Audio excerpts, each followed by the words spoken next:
নতুন অর্থবছরের কেন্দ্রীয় বাজেটে বাংলাদেশের জন্য অনুদান সহায়তা ৭৪% বাড়িয়েছে ভারত।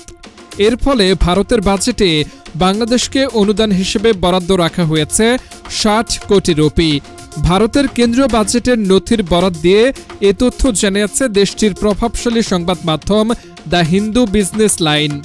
প্রতিবেদনে বলা হয়, ২০২৭ অর্থ বছরে বাংলাদেশকে দেওয়া অনুদান সহায়তা উল্লেখযোগ্য হারে বৃদ্ধি করা হয়েছে।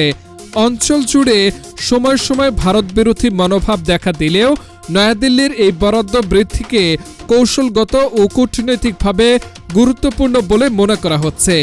একই বাজেটে ইরানের চাবাহার বন্দরের জন্য বরাদ্দ অনুদান বন্ধ করে দিয়েছে ভারত সরকার।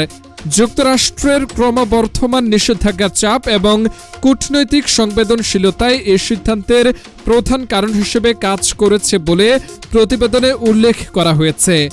বাজেট নথি অনুযায়ী বাংলাদেশকে অনুদান হিসেবে দেওয়ার জন্য ৬০ কোটি রুপি বরাদ্দ রাখা হয়েছে। আগের অর্থবছরের সংশোধিত হিসাব অনুযায়ী এই অঙ্ক ছিল ৩৪ কোটি ৪৮ লাখ রুপি।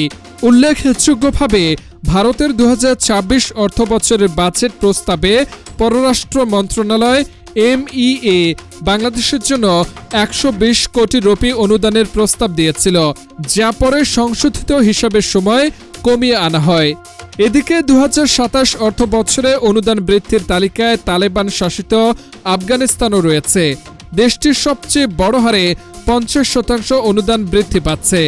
২০২৬ অর্থ বছরের সংশোধিত হিসাব অনুযায়ী আফগানিস্তান যেখানে ১০০ কোটি রুপি পাচ্ছিল, সেখানে নতুন অর্থ বছরে তারা পাবে ১৫০ কোটি রুপি।